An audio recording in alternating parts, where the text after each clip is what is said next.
লিটন কুমার দাস তার যদি তিন ফরম্যাটের পারফরমেন্স নিয়ে আমরা আলোচনা করি, এই মুহূর্তে সবচেয়ে আলোচিত ক্রিকেটার বাংলাদেশ দল উইন্ডিজের বিপক্ষে, দুবারের বিশ্ব চ্যাম্পিয়নদের বিপক্ষে টি-20 সিরিজে বাংলাদেশের পারফরমেন্স যেই পার্টিকুলার ফরম্যাটে সবচেয়ে ওর্স্ট, এবং ওয়েস্ট ইন্ডিজের পারফরমেন্স যেই পার্টিকুলার ফরম্যাটে সবচেয়ে বেস্ট, টপ। যে কোনো ফ্র্যাঞ্চাইজি ক্রিকেট লিগে, টুর্নামেন্টে যেই দেশের ক্রিকেটারদের চাহিদা সবচেয়ে বেশি, সেই দলের বিপক্ষে Rovman Powell, Nicholas Pooran, king, Charles, এরকম একটা কম্বিনেশন যেই দলের মধ্যে রয়েছে, তাদের এগেনস্টে বাংলাদেশ দল টি-20 সিরিজ জিতে নিয়েছে। তবে জয়ের পরও আলোচনায় captain leading from the front, captain অনেক ভালো করছেন, ক্যাপ্টেন ক্রুশিয়াল মোমেন্টে দলকে জেতাতে তার স্কিল দিয়ে বড় রোল প্লে করেছেন। এই ব্যাপারগুলো আমরা অনেক ক্ষেত্রেই দেখি। ইমরান খানের 92 বিশ্বকাপের কথা বলতে পারি, মহেন্দ্র সিং ধোনির world cup winning moments and রোলের কথা আমরা বলতে পারি, কিন্তু লিটন কুমার দাস ক্যাপ্টেন হিসেবে আলোচনায় ডেফিনেটলি তার ফর্মের জন্য। আমরা যদি খেয়াল করে দেখি যে টি-20 এই মুহূর্তে যিনি ক্যাপ্টেন, তার তিন ফরম্যাটের পারফরমেন্স, সবশেষ 10টা টেস্ট ইনিংসে তিনি একটাও 50 করতে পারেন নাই। 13 ইনিংসে, ওয়ানডেতে যদি বলি আমরা, সেখানটাও তার অবস্থাটা একই রকম, 0-50, এবং 23 টি-20-তে, ইন্টারন্যাশনাল টি-20-তে তার 50 মাত্র একটা। তার থেকেও বড় ব্যাপার, লিটন কুমার দাস যেই দলের ক্যাপ্টেন রাইট নাও, যেই দলটা উইন্ডিজকে হারালো টি-20 সিরিজে, সেই পার্টিকুলার দলের হয়ে সবশেষ 2 ইনিংসে করেছেন 0-3। 0 means 0, golden duck. Liton Kumar Das শূন্য যখন করেন তখন বেশি বল খেলতে চান না, শুরুতে আউট হয়ে যাওয়াটাকে তিনি শ্রেয়তর মনে করেন, সেটা ভালো কথা। আজকের ম্যাচে লিটন কুমার দাস 10 বল খেলে 3 রান করেছেন, স্ট্রাইক রেট 30। ব্যাটিং প্রথমত out of form, strike rate কোনোভাবেই টি-20 সুলভ না, কিন্তু ক্যাপ্টেন্সিতে লিটন কুমার দাস এমন একটা অবস্থায় রয়েছেন যেখানটা আসলে তাকে লেটার মার্ক দিতেই হবে। লিটন কুমার দাস এমন একটা পজিশনে রয়েছেন, এমন ভাবে লিড করছেন, উইকেটের পেছনে থেকে তার সামনে যে স্টাম্পস গুলো রয়েছে, সেখানকার মাইকে যে ভয়েসেস গুলো আসে, যে নোটস গুলো আসে, যে ইনস্ট্রাকশনস গুলো আসে for his bowlers, fielding setting up and others, এক কথায় অসাধারণ। এখন এরকম একটা সিচুয়েশন যখন তৈরি হয় যে ক্যাপ্টেন রান করতে পারছে না, কিন্তু সেই পার্টিকুলার ক্যাপ্টেনের ক্যাপ্টেন্সিতে বাংলাদেশ ওয়ার্ল্ড কাপের বিশ্বকাপ, মানে ওয়ার্ল্ড কাপের দুবারের চ্যাম্পিয়ন দলকে হারিয়ে তাদের ঘরের মাঠে সিরিজ জিতে নিল, তখন আপনি ক্যাপ্টেনকে কি করবেন?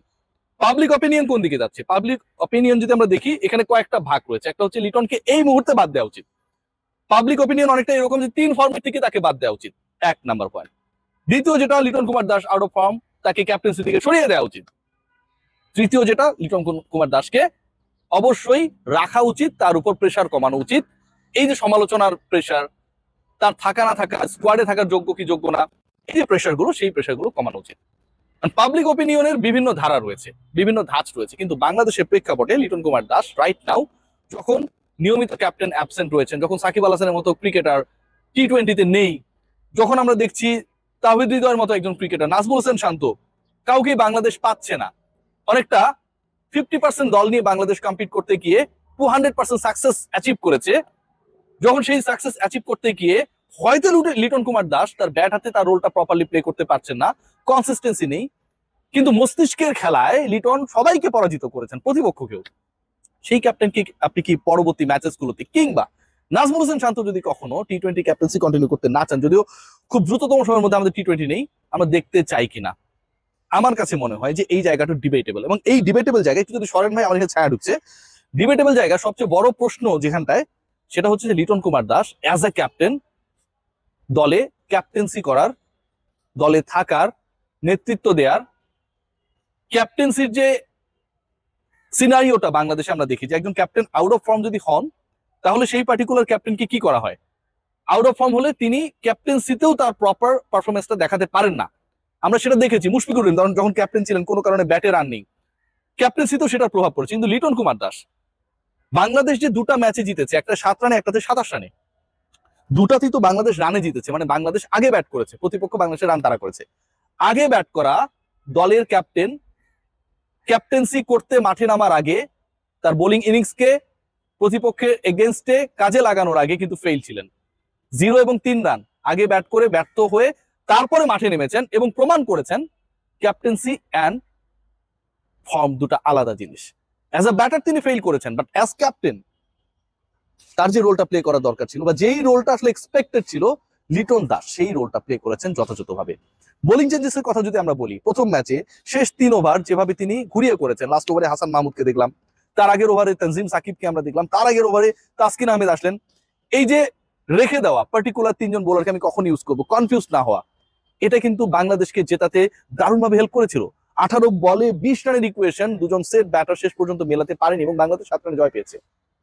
আজকের ম্যাচে যদি আমরা খেয়াল করি, শেখ মেহেদীকে শুরুতেই নিয়ে আসা, টানা 3 ওভার করি আবার একটা ব্রেক দেয়া, পরবর্তীতে আবার নিয়ে আসা, তাসকিনকে শুরুতে নিয়ে আসা, পরবর্তীতে তাসকিন 2 উইকেট নেওয়ার পরে আবার লাস্টে এসে তিনি শেষ প্যারেকটা ঠুকে দিলেন। রিশাদ হোসেনকে আনার আগে 4 জন বোলারকে ব্যবহার করে ফেলেছেন, 10 ওভার পেরিয়ে গেছে, পরবর্তীতে রিশাদ এলেন এবং 2টা উইকেট নিয়ে নিলেন। ফিল্ডিং সেটআপের কথা যদি আমরা বলি, যেভাবে স্লিপে তো রেখেছেনই, মনেই হচ্ছিল লিটন যে শিওর স্লিপে ক্যাচ দিয়ে ব্যাটাররা আউট হবেন, চেষ্টা করেছেন লেগ স্লিপেও হচ্ছে, কোনোভাবে কোনো ফিল্ডার রাখা যায় কি যায় না, বিভিন্ন সময় দেখেছি।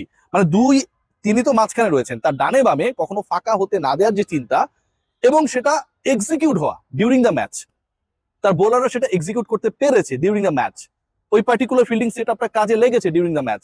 এই থিঙ্কিং গুলো আমার কাছে মনে হয় লিটনকে despite his off forming batting আলাদা করেছে।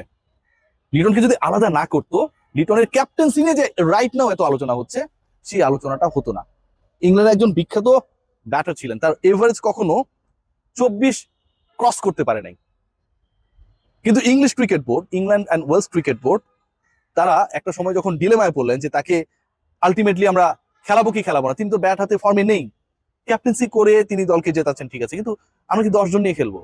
ফাইনালি দে ডিসাইডেড যে না, আমরা হচ্ছে ওই ক্যাপ্টেন হিসেবেই তাকে 11তম ক্রিকেটার হিসেবে চাই, তার রোলটাই হচ্ছে ক্যাপ্টেন্সি করা। ডেফিনেটলি উই ডোন্ট ওয়ান্ট যে লিটন কুমার দাস একজন অফ ফর্মে ক্যাপ্টেন হিসেবে আলোচনায় থাকুক। বাংলাদেশকে অনেক কিছু জেতাবে, বাংলাদেশকে অনেক বড় বড় সিরিজ জেতাবে, কিন্তু নিজে তিনি খেলতে পারছেন না, পারফর্ম করতে পারছেন না, আমরা সেটা চাই না। লিটন নিশ্চয়ই ফর্মে আসবেন, কিন্তু এই মুহূর্তে লিটনকে সমালোচনা করাটা, আমরা অনেক সমালোচনা করি, এক্সপেকটেশন বেশি দেখেই সমালোচনা করি, আমার কাছে মনে খুব একটা আদর্শ না। মনে রাখবেন, বাংলাদেশ ভারতের বিপক্ষে এই তো 2 বছর আগেই ওয়ানডে সিরিজ জিতেছিল, কিন্তু লিটনের ক্যাপ্টেন্সিতে হুট করে ক্যাপ্টেন্সি পেয়েছিলেন, তামিম ইকবালের অনুপস্থিতি ছিল সেই সময়টায়, এবং এই লিটন কুমার দাসের ক্যাপ্টেন্সিতে ক্যারিবিয়ানে গিয়ে ক্যারিবিয়ানদের এগেনস্টে দেয়ালে পিঠ ঠেকে যাওয়া একটা দল টি-20 সিরিজ জিতেছে। অনেক বড় achievement. Captain Liton should be given a salute, এবং একই সাথে ব্যাটার লিটনের কাছ থেকে আমাদের প্রত্যাশাটা সবসময়ের মতো অনেক বেশি।